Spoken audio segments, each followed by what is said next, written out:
I'm an artist working with bees since 2005.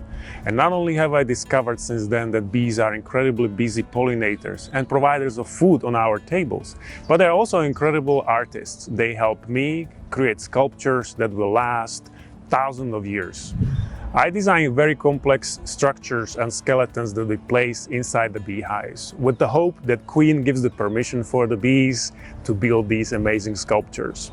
Bees build mostly between April and June every year. However, the success of making these artworks depends also on the biodiversity of the environment in which the beehive is situated.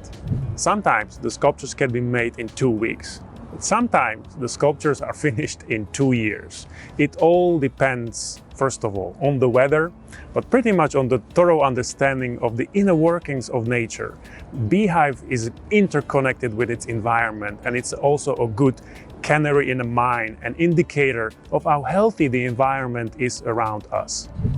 United Nations has recognized the 20th of May as a World Bee Day. This is a great news. This is an incredible opportunity for us to create an active interest in nature and pollinators in general. It is also a great opportunity to create interest in creative solutions that are provided by nature that can help our lives to be a little bit better and a little bit more bearable.